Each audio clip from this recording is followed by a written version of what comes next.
Well, hey, Life Groups, I hope you're doing well and are ready to have a really good conversation. If you missed Sunday and didn't have the time to catch up online, on Sunday we talked in our The Wood Between the Worlds series about the cross of Christ as a symbol of the love of God, as an image of the love of God, a love supreme.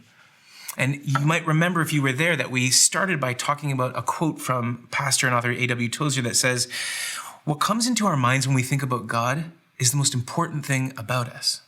How we imagine God is the most important thing about us, because the way that we imagine God actually subconsciously starts to shape who we are becoming as people.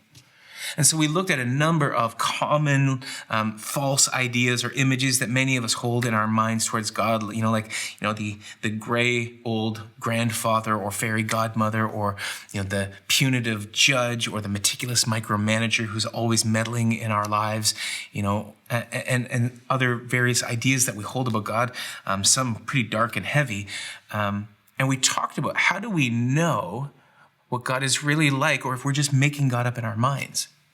And Brian Zahnd, in his book, The Wood Between the Worlds, has been really helpful in helping us recognize that the best way to know what God is really like, and the image that should come into our minds, is Jesus on the cross. That in Jesus' act of self-giving, self-sacrificing love, that is how we know what God is like.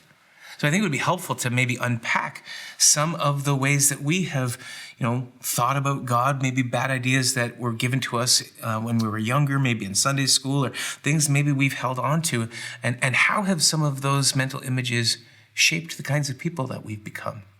Ultimately, Zahnd argues, and from the Bible, that ultimately the picture of Jesus on the cross is an image of a God who is love. That's what the disciple John wrote, that God is love.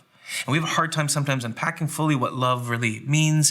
It's a messy word, like I said, that we use to describe the most serious relational commitments we make to each other and how we feel about our favorite TV show or our favorite food. But love that John writes that God is a deep, selfless, sacrificial love that in Greek is called agape love. It is this self-giving, loyal, and overly kind love.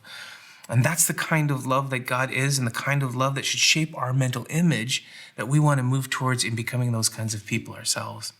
So I hope you can process not only our mental images of God, but maybe our own experience, good and bad, about love, and how that has shaped the way that we live our love for those around us.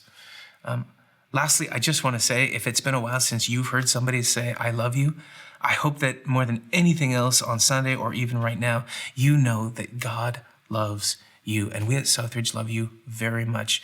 I love being church with all of you, and I hope you have a wonderful conversation. See you around.